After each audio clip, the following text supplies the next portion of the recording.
The sun beat down mercilessly on the dusty road leading into Redemption Creek, turning the wagon ruts into hardened scars across the prairie. Sarah Mitchell clutched her swollen belly as another hunger pain twisted through her, sharp enough to steal her breath. 3 days since she'd eaten more than wild berries. 2 weeks since she'd fled her father's house, with nothing but the clothes on her back and the baby growing inside her. A child conceived in love, with a man now 6 months dead, killed by the same fever that had swept through the mining camp. She stumbled past the general store, past the saloon with its painted women laughing behind scarlet curtains, past the eyes that followed her with that particular mixture of pity and disgust reserved for women in her condition, with no ring on their finger. Her vision swam, black spots dancing at the edges. The baby kicked weakly, and Sarah pressed her hand to the movement, whispering apologies she didn't have breath to voice. Before we continue Sarah's desperate journey, I'd love to ask you to take a moment to subscribe to the From Wild West channel and give this video a like. Your support truly matters and motivates us to bring you more quality stories like this one. I'm curious, where are you listening from today? Are you at home, on a commute, or perhaps enjoying this while you work? Please let me know in the comments. Near the edge of town, where civilization gave way to open range, Sarah's legs finally gave out. She caught herself against a fence post, splinters digging into her palm. Through the blur of exhaustion, she could make out a ranch house in the distance. Whitewashed wood, a barn, corrals where horses moved like liquid shadows, smoke curled from the chimney, carrying the smell of cooking meat that made her stomach clench with longing so fierce it bordered on pain. She heard it then, the thin, desperate wail of an infant. The sound pulled her forward with an instinct older than thought. Sarah found herself at the ranch house door, her knuckles raised to knock, when it swung open to reveal a man who filled the doorframe like he'd been carved from the mountains themselves. He stood well over 6 feet, with shoulders broad enough to block out the sun and arms corded with muscle that spoke of years working cattle and land. Dark hair fell across a sun-weathered face marked by grief so fresh it might have been painted there yesterday. In his massive arms, he held a tiny infant, red-faced and screaming. "Please," Sarah heard herself say, the word cracking in her parched throat. I have milk. I could—" She gestured helplessly at her chest, at the damp patches already forming on her thin dress. "May I breastfeed him once? Just once. I won't ask for anything else." The man's grey eyes, storm-colored and sharp, swept over her, taking in her condition in a single measuring glance. For a long moment he said nothing, just stood there with his son crying against his chest while Sarah's heart hammered against her ribs. She'd grown accustomed to judgment, to doors closing in her face, but something in his expression made her throat tighten with unexpected hope. "Come inside," he said finally, his voice rough as creek gravel. "But not for once. You're staying." Sarah's legs trembled as she stepped across the threshold into a home that smelled of wood smoke and leather and the particular loneliness of a house where laughter had died. The main room held simple furniture built for use rather than show, a table scarred by years of meals, chairs worn smooth by countless evenings, a cradle by the fireplace that rocked empty despite the screaming child in the man's arms. "Name's Jackson Cole," he said, moving to the kitchen with the easy competence of a man who'd learned to manage alone. "This here's Thomas. He's 6 weeks old. His mother." The words caught, held. Childbirth took her. "I've been trying with goat's milk, but he won't take to it. Been crying for 3 days straight." He held out the baby, and Sarah took Thomas with hands that shook from more than hunger. The infant's face was pinched with misery, his tiny fists flailing. She settled into the rocking chair by the fireplace, suddenly aware of her own filth, the dust of the road coating her skin, but Jackson had already turned away, busying himself at the stove. "I'm Sarah. she whispered to the baby as she unlaced her dress with fingers made clumsy by exhaustion.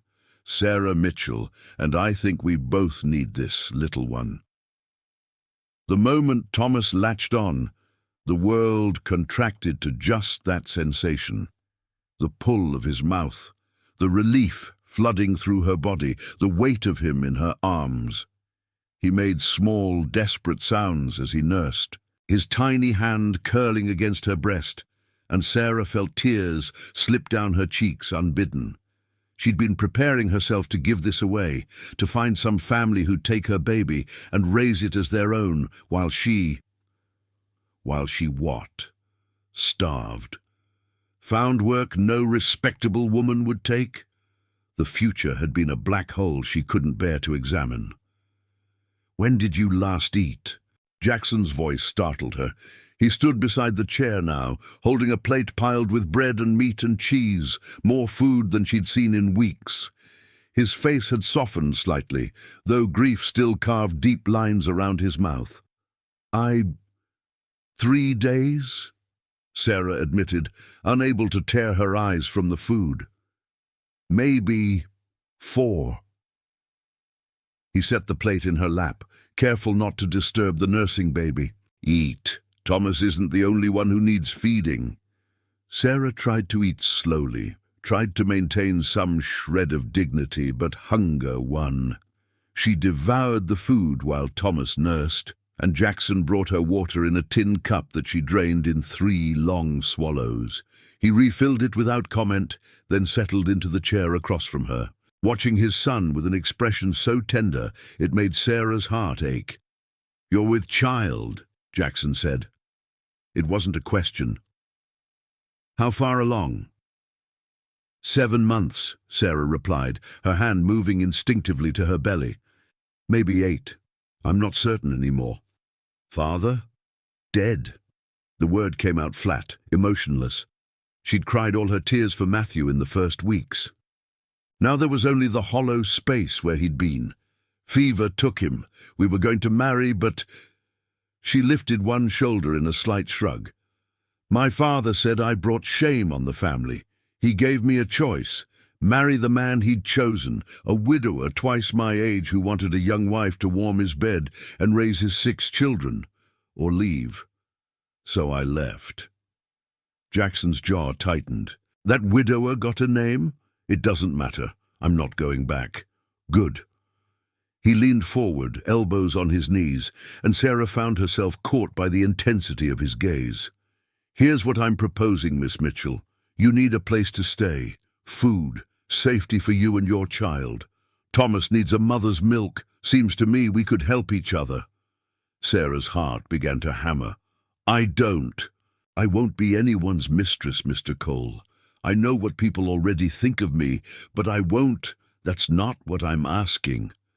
His voice cut through her panic with the firmness of a man accustomed to being obeyed. "You'll have your own room. You'll feed Thomas, help around the house if you're able, but I expect nothing else from you.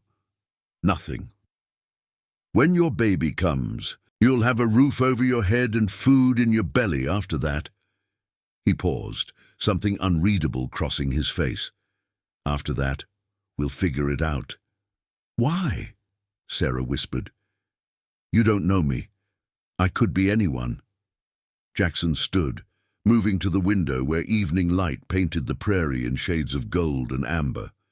"My Emily. She had a sister who got in trouble. Family turned her out.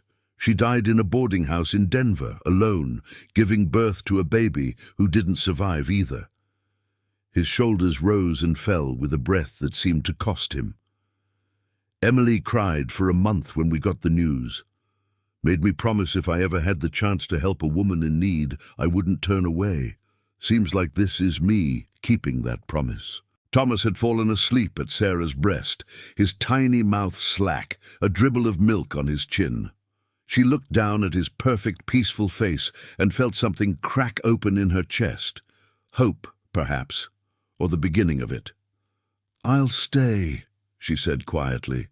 "Thank you, Mr. Cole." "Jackson," he corrected, turning from the window. "We're past formalities now, don't you think?" The first week passed in a haze of exhaustion and unexpected routine. Sarah's room was small but clean, with a real bed and a window that overlooked the corrals. She woke every few hours when Thomas cried, stumbling through the dark house to find Jackson already up, pacing with his son, murmuring soft words that did nothing to soothe the infant's hunger. "Go back to bed," Jackson would say each time, but Sarah always shook her head, settling into the rocking chair that had become hers by unspoken agreement. Thomas would nurse while Jackson made coffee, and they'd sit in comfortable silence, broken only by the baby's contented sounds and the crack and pop of the fire. During the day, Sarah found herself drawn into the rhythm of ranch life. She cooked simple meals, nothing fancy but filling, and Jackson ate with the appreciation of a man who'd been living on hardtack and coffee. She washed clothes in the big copper tub, hung them on the line where they snapped in the prairie wind. She swept floors and mended tears in shirts worn thin by work, and with each small domestic act, she felt herself growing stronger. Jackson was gone most days, working cattle with his two hands, Eli and Jesse, weathered men who tipped their hats to Sarah but kept their distance, as if they sensed the fragile nature of the arrangement and didn't want to disturb it.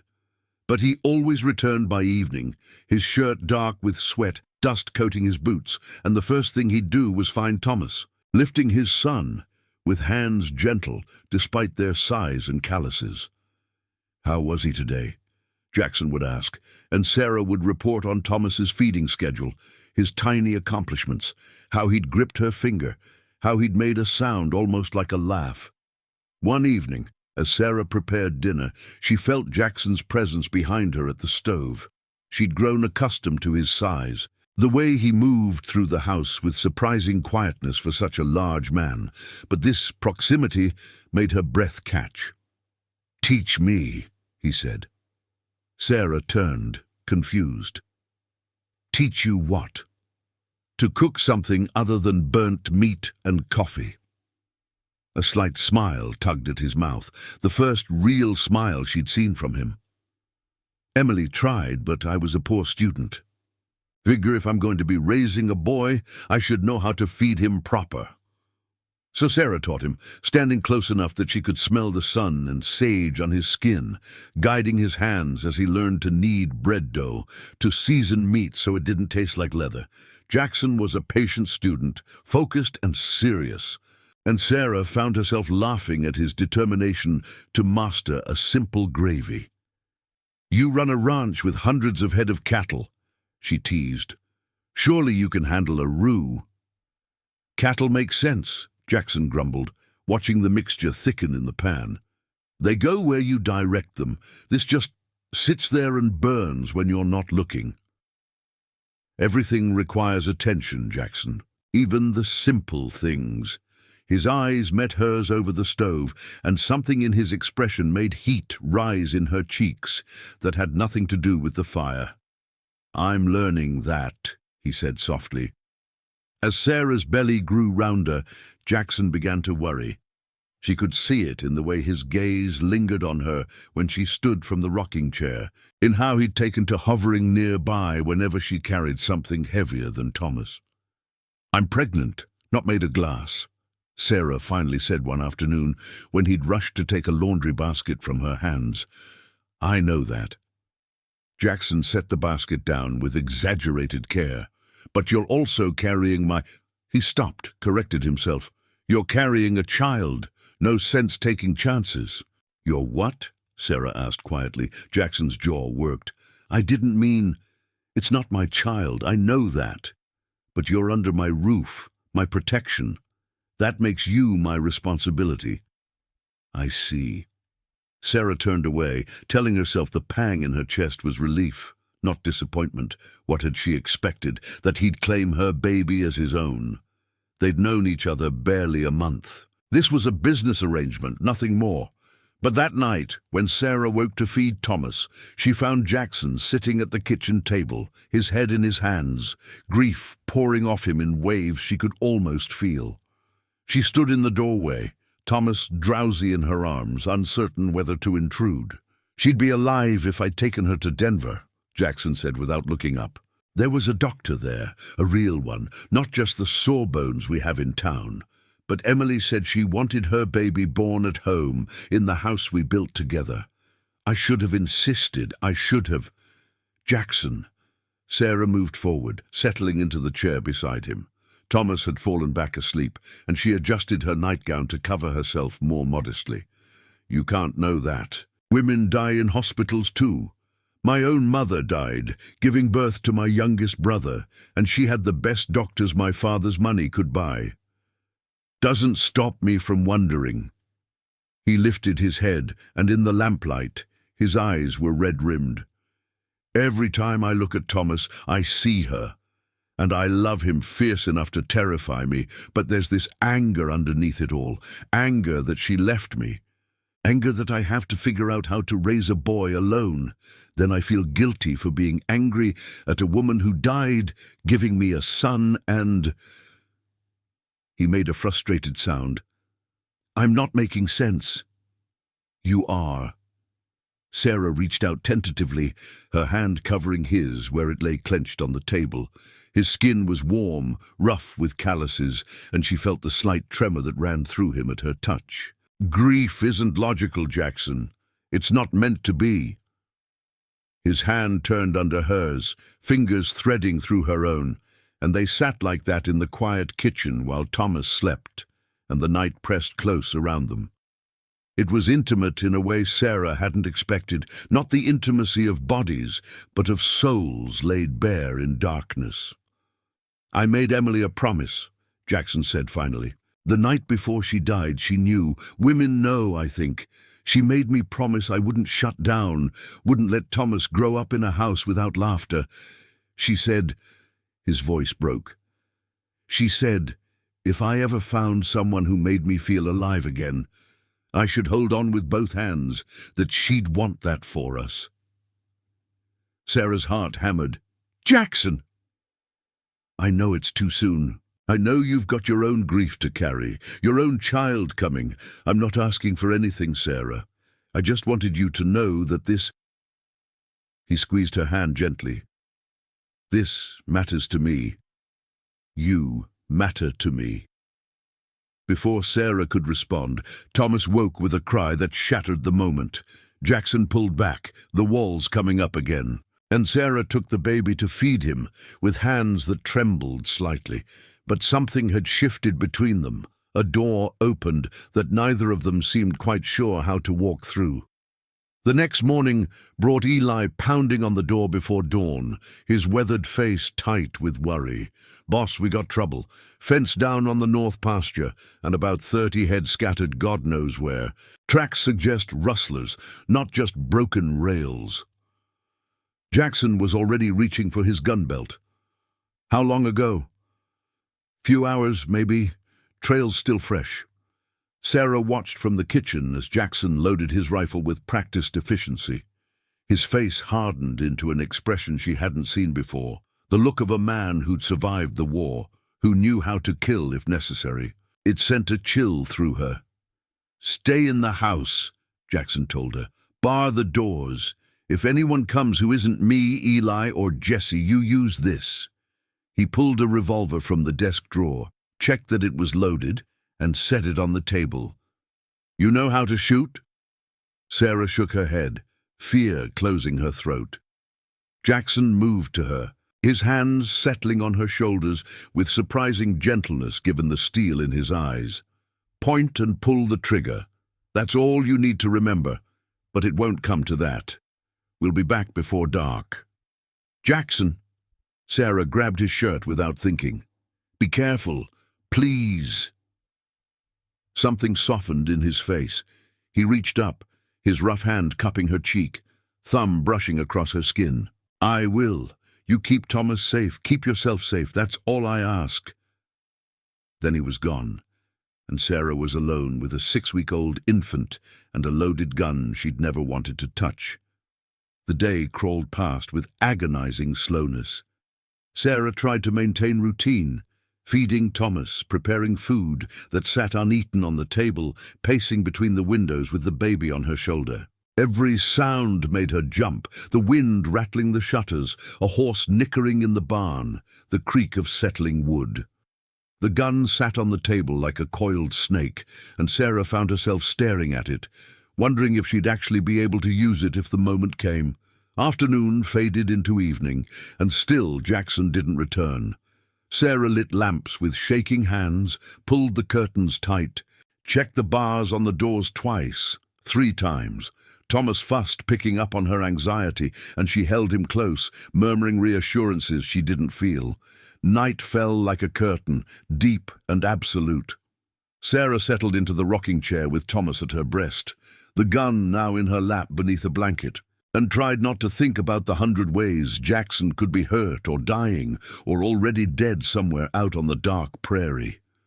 The sound of hoofbeats made her bolt upright, nearly dropping both the baby and the weapon. Male voices outside, rough and loud. Sarah's heart slammed against her ribs as she moved to the window, peering through a crack in the curtains. 3 men she didn't recognize sat their horses in the yard, one dismounting while the others stayed mounted, hands resting on their gun belts. Even in the moonlight, Sarah could see the meanness in their postures, the way they looked at the house like vultures eyeing carrion. The one on foot approached the door, and Sarah backed away, settling Thomas into his cradle with shaking hands. She picked up the gun, the metal cold and heavy in her grip. "Anybody home?" The man's voice carried through the door, mockingly polite. "We're looking for Jackson Cole.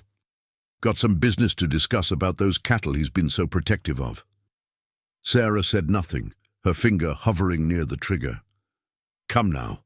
We know someone's in there. Saw the lamplight. We don't mean no harm. Just want to talk." A lie. Sarah knew it in her bones, in the way her body went cold with primal fear. These were the rustlers, come to finish what they'd started, and Jackson was still out there somewhere, hunting them, while they'd circled back to his unprotected home. The doorknob rattled. Then came a harder sound, a shoulder hitting wood, testing the bar's strength. "Last chance," the man called. "Open up, or we're coming in anyway."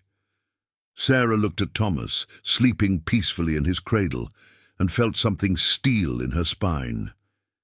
She'd run once, from her father's house and the violence that waited there. She'd been helpless then, but she wasn't helpless now. This was her home. Maybe not by law or deed, but by the work of her hands and the milk she'd given to the child sleeping beside her. She'd be damned if she'd let anyone take it from her. "The man of this house isn't home," Sarah called out, surprised by the steadiness in her voice. "And I've got a gun. You try that door again and I'll shoot through it." Laughter answered her. "A woman. Cole left a woman to guard his property? That's rich." "I mean it. Leave now, and I won't tell him you were here. But if you break this door down, you'll be doing it over my dead body." "That can be arranged, sweetheart." The door shuddered under a harder blow. Sarah raised the gun, aimed at where she thought the man's center mass would be, and said a prayer to a God she wasn't sure was listening. The shot, when it came, wasn't from her gun. It cracked through the night like thunder, and the man at the door stumbled back with a cry. More shots followed, rapid fire, professional, and Sarah heard horses screaming, men shouting. She pressed herself against the wall beside the door, the gun still raised, her heart hammering so hard she thought it might burst from her chest. "Sarah!" Jackson's voice, hoarse with exertion and fear. "Sarah, are you all right?" She fumbled with the bar, her hands shaking so badly she nearly dropped it. Then the door swung open, and Jackson was there, filling the doorframe, blood streaking one side of his face, his eyes wild as they swept over her. "I'm fine," Sarah managed. "We're fine. Thomas is—" She didn't get to finish. Jackson pulled her against him with a force that would have hurt if she'd been less desperate for the contact. One of his hands came up to cradle her head against his chest, and she could feel his heart pounding, could feel the tremor running through his massive frame. "I should never have left you," he said into her hair, "when we saw their tracks doubling back. I've never ridden so hard in my life. If they'd hurt you, if anything had happened to Thomas—" But it didn't. Sarah pulled back enough to look up at him, her hands clutching his shirt. "You came in time. We're safe." Behind him, Eli and Jesse were trussing up the three rustlers, one nursing a shoulder wound, the others looking considerably worse for wear. The man who'd tried to break down the door stared at Sarah with hatred burning in his eyes, and she met his gaze without flinching, the gun still held loosely in her hand. "She was going to shoot me!" the man spat. "Crazy woman was actually going to shoot me!" "Damn right she was," Jackson said, and there was pride in his voice that made Sarah's chest tight. "That's what we do here. We protect our own, and you threatened mine." His hand found hers, gently taking the gun and setting it aside. Then he was examining her face, her arms, checking for injuries with hands that shook slightly. "I'm not hurt," Sarah assured him. "Truly, they never got through the door." "You were brave." Jackson's thumb traced along her jaw, his storm-gray eyes locked on hers. "Braver than any woman should have to be, braver than most men I've known." "I was terrified," Sarah admitted. "That's what makes it brave." He glanced over his shoulder at where Eli and Jesse were loading the rustlers onto horses. "Take them to town. Sheriff can hold them till the circuit judge comes through. Tell him I'll be by tomorrow to make a full report." "You sure, boss?" Eli's weathered face was concerned. "You're bleeding pretty good there." "It's nothing. Just a graze. Now go." When they were alone, truly alone, with even the rustler's hoofbeats fading into distance, Jackson turned back to Sarah. The lamplight painted shadows across his face, highlighting the blood that trickled from a cut near his temple, the exhaustion that pulled at his features. "Sit," Sarah ordered, finding her composure now that the danger had passed. "Let me tend that." She fetched water and clean cloth, making Jackson sit at the table while she carefully cleaned the wound. He watched her face the entire time, his expression unreadable, but intense enough to make her hands tremble slightly. "It's not deep," Sarah murmured, dabbing at the cut. "But head wounds bleed something fierce. You're lucky it wasn't lower." "Sarah." Jackson caught her wrist, stilling her movements. "I need to say something, and I need to say it now, while I still have the courage." She froze, the damp cloth dripping water onto his shoulder. "Jackson, when I thought they might hurt you, might hurt Thomas, I've never felt fear like that. Not in the war, not when Emily died, not ever." His grip on her wrist tightened. "These past weeks with you, it's like I've been waking up from a long sleep. You've brought life back into this house, not just by caring for Thomas, but by being you. By cooking terrible jokes into my evening meals, and laughing when I burn the gravy, and humming while you hang laundry, and 1,000 other small things that make me remember what it feels like to have a reason to come home." "I don't make jokes into meals," Sarah protested weakly, but her heart was hammering. "Yes, you do. You hide little notes in the biscuit tin. I've found 3 so far." A slight smile touched his mouth. "My favorite was, 'More flour next time, cowboy.' These could double as bullets." Despite everything, the fear still singing in her veins, the impossibility of what he seemed to be suggesting, Sarah laughed. "They were very bad biscuits." "They were perfect." Jackson stood, and suddenly they were face to face, close enough that Sarah could see the flecks of darker grey in his eyes, could feel the heat radiating from his large frame. "Everything you do is perfect. And I know I have no right to ask. I know you've got your own child coming and your own grief to carry, but Sarah—" He paused, seeming to search for words. "Stay. Not as Thomas's wet nurse or my housekeeper. Stay as my wife." The world tilted. Sarah gripped the edge of the table, her legs suddenly uncertain. "Jackson, you can't mean—" "I mean it with everything I am." He took her face in his hands, those large, calloused palms cradling her cheeks with infinite gentleness. "I love you, Sarah Mitchell. I love your strength and your stubbornness, and the way you sing to Thomas when you think I'm not listening. I love that you threatened to shoot a man through a door to protect my son. I love that you've made this house a home again without trying, just by being in it. And I want—" His voice broke slightly. "I want to raise our children together, Thomas and your baby, and however many more we might have. I want to grow old watching you hang laundry and burn biscuits and drive me crazy with your terrible jokes. I want you to be mine, and I want to be yours, completely, forever." Tears spilled down Sarah's cheeks. "I'm carrying another man's child. I know, and I'll love that child as my own because it's part of you, because you loved their father, and that love made them." Jackson's thumbs wiped at her tears. "I'm not asking you to forget Matthew or stop loving him. I'm just asking you to let me in too, to give us a chance." "People will talk," Sarah whispered. "They'll say I trapped you, that I'm—" "Let them talk. I don't give a damn what people say. The only opinion that matters is yours." He pressed his forehead to hers, and Sarah felt the tremor running through him, this strong, capable man shaking with vulnerability. "But go slow with your answer. I don't want to push. I know it hurts to trust again after everything you've been through. I just needed you to know—" Sarah kissed him.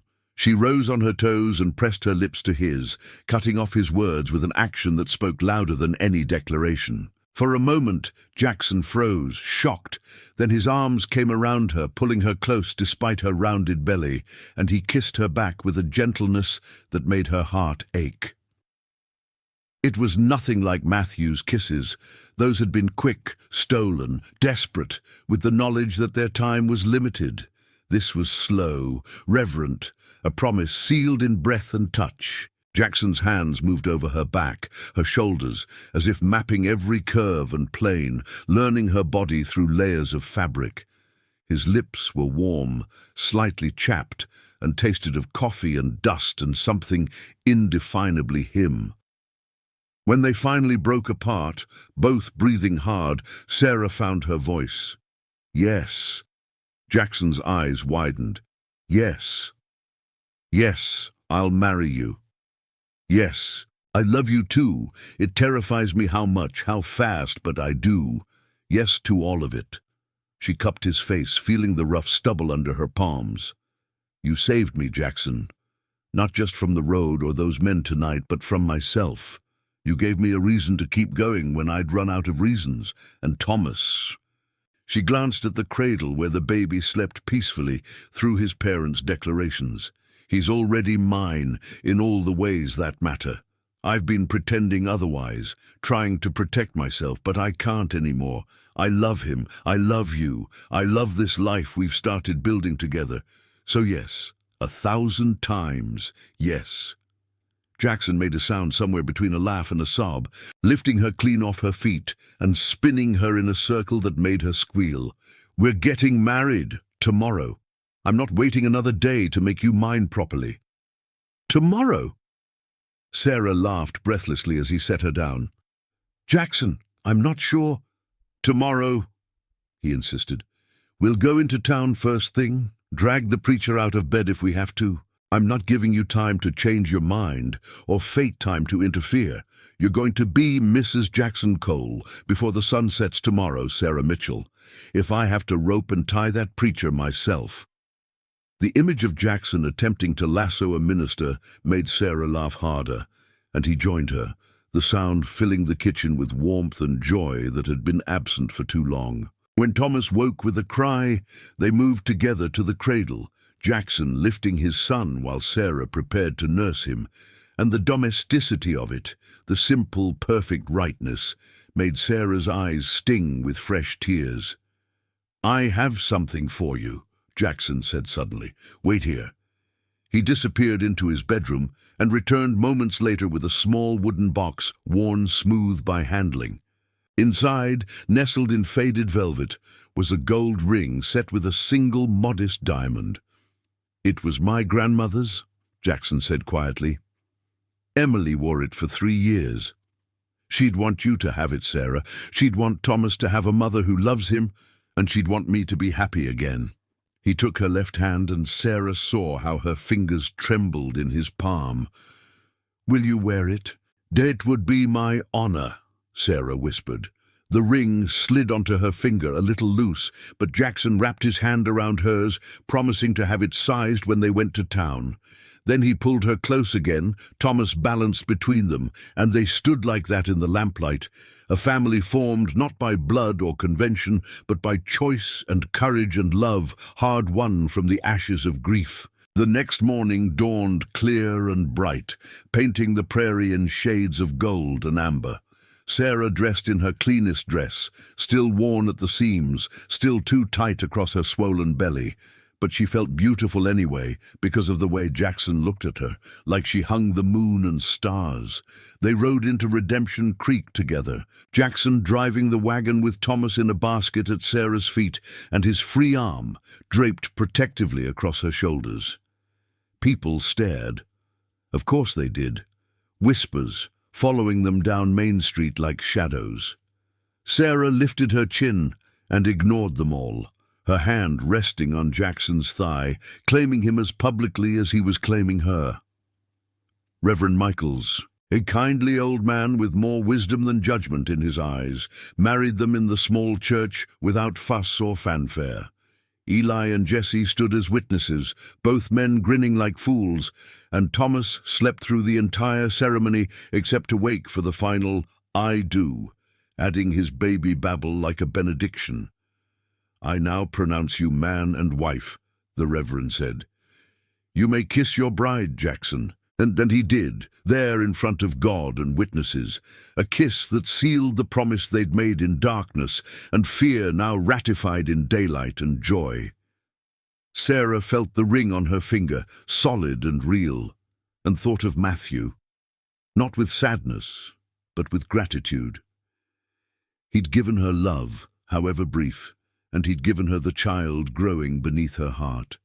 But Jackson was giving her a future, and she chose to walk into it with open eyes and full heart. They stopped at the general store on the way home, Jackson insisting on buying Sarah 3 new dresses and fabric for her to make more as her belly grew.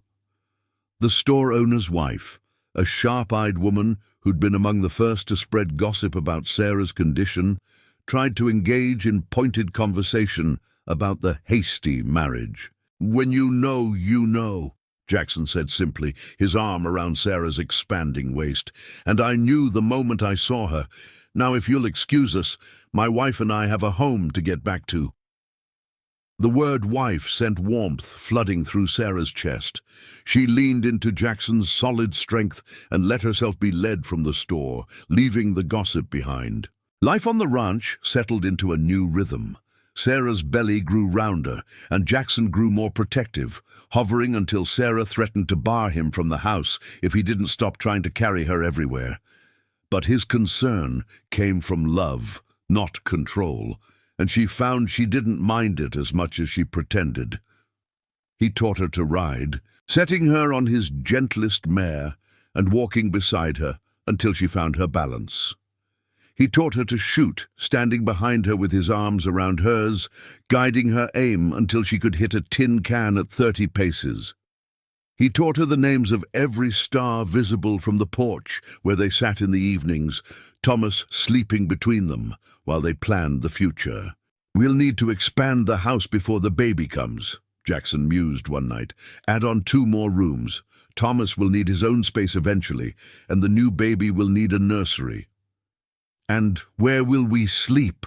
Sarah teased, her head resting on his shoulder. "Wherever you'll have me, wife." He pressed a kiss to her temple, "Though I'm partial to that big bed in our room. Plenty of space for a man to properly appreciate his wife." Heat flooded Sarah's cheeks. They hadn't yet consummated the marriage. Jackson had been adamant about waiting until she felt ready, until the memories of Matthew had gentled enough that she could be fully present. But lately Sarah found herself thinking about it more and more, found herself noticing the play of muscles under Jackson's shirt, the way his hands looked capable of both gentleness and strength. "Soon," she promised, and felt Jackson's sharp intake of breath. "You're sure?" "I'm sure. You're my husband, Jackson. And I—" She turned to face him, her hand cupping his jaw. "I want you. I want to be yours, in every way. The kiss that followed was deeper, hungrier, and Sarah felt Jackson's restraint straining like a rope pulled taut. When they finally broke apart, both breathing hard, he rested his forehead against hers. "Not tonight," he said roughly. "Tonight you're tired, and Thomas will wake soon, and I want our first time to be slow, deliberate, perfect." His hand splayed across her belly, feeling the baby kick in response to his touch. "But soon, Sarah. God, yes, soon." The baby came on a cold November morning, with snow falling soft and steady outside the window. Sarah's labor was long but not dangerous. Jackson had brought in a midwife from town, Mrs. Chen, a Chinese woman whose knowledge of birthing was legendary despite the prejudice she faced. Jackson refused to leave, holding Sarah's hand through each contraction, murmuring encouragement and love, even when she cursed him for getting her into this condition. "Technically," Sarah gasped between pains, "Matthew got me into this condition." "Well, he's not here to curse, so I'll have to do," Jackson replied, wiping her sweat-soaked brow with a cool cloth. When the baby finally came, a daughter, red-faced and furious, with a head of dark hair and lungs that could wake the dead, Sarah cried from relief and joy and the overwhelming love that crashed over her like a wave. Jackson cut the cord with shaking hands, then brought the baby to Sarah's breast with a reverence that stole her breath. "She's perfect," he whispered, his finger tracing the baby's tiny cheek. "What should we name her?" Sarah had thought about this, had carried the name in her heart for months. "Grace," she said, "Grace Emily, for your wife, and for the grace we've both been given." Jackson's eyes filled with tears.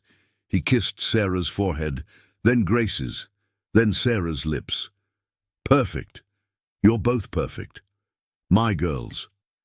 Thomas, nearly 4 months old now and strong enough to hold his head up, was brought in by Mrs. Chen to meet his sister.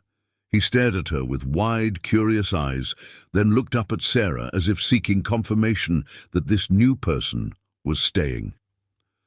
"This is your sister, Thomas," Sarah told him softly. "You're going to teach her everything. How to be brave, how to be kind, how to drive your father crazy by putting toads in his boots." That was one time. Jackson protested, but he was laughing, his large hand resting on Thomas's back, while his other arm supported Sarah. "One time when I was 6 years old, and my mother never let me forget it." They were a family, complete and real, and more than Sarah had ever dared to dream. As she lay in the bed she now shared with her husband, her daughter at her breast and her stepson content in his father's arms, Sarah thought of the desperate woman who'd stumbled up to this ranch house months ago, ready to trade her dignity for a single meal. She'd found so much more than sustenance. She'd found home. The years that followed were not without hardship. The ranch demanded constant work, and there were seasons when the cattle market dipped low enough to make ends tight. There were illnesses, a bout of winter fever that nearly took Thomas when he was 2, a riding accident that laid Jackson up for weeks with cracked ribs. There were drought summers and flood springs, and neighbors who never quite let Sarah forget that she'd arrived with one man's baby in her belly and married another. But there was joy, too. So much joy it sometimes felt like Sarah's heart would burst from holding it all. Thomas grew strong and quick, a boy who took to ranch work like he'd been born for it, but who also had his father's gentle heart. He doted on Grace, letting her toddle after him everywhere, teaching her to ride before she could properly walk, defending her fiercely from any slight. Grace grew beautiful and wild, with her father Matthew's dark hair and eyes, but Jackson's stubborn jaw and Sarah's sharp mind. She refused to be constrained by society's expectations of little girls, preferring to ride astride and wear breeches and learn everything her brother learned. Sarah watched her daughter's fierce independence with pride and a hint of fear, remembering her own battles for autonomy. When Thomas was 5 and Grace 3, Sarah gave Jackson twins, a boy and girl they named Samuel and Rose. The house expanded again, and laughter filled every corner. Children's voices echoing where there'd been only silence and grief before. Jackson thrived as a father. He taught his children to ride and rope and work the land, but he also read to them every night, made up elaborate stories about brave knights and clever princesses, and never raised a hand in anger, even when they drove him to distraction. He was patient in a way Sarah had never experienced growing up, firm but fair, and his children adored him.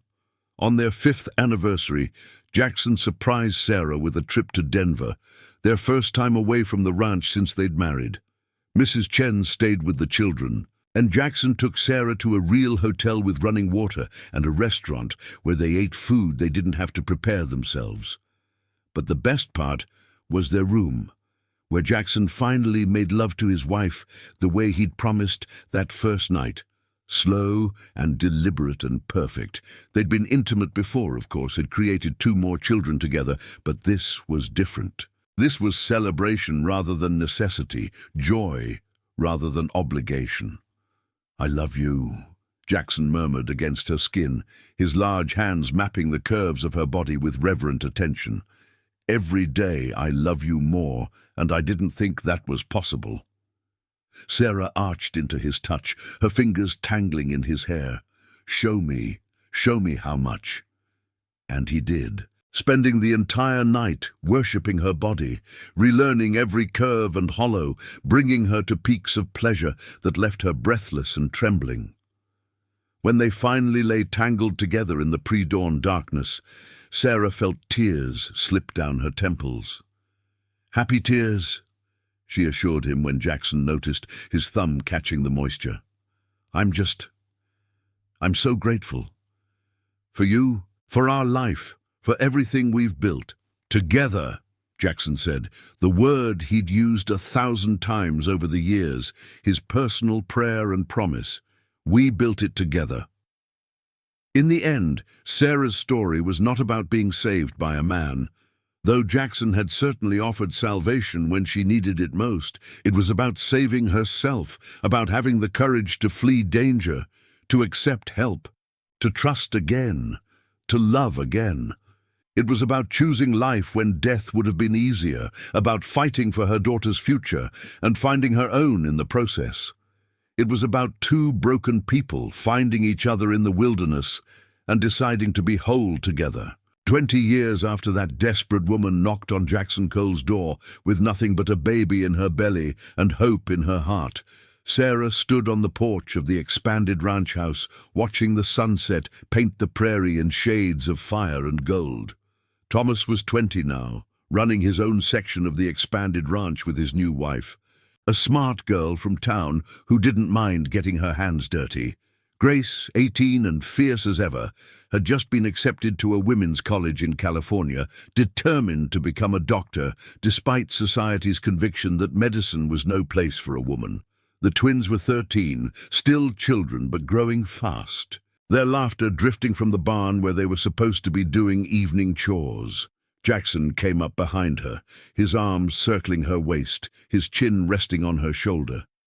He was 50 now, silver threading his dark hair, but still strong, still capable, still the man who'd looked at a desperate pregnant woman and seen someone worth saving.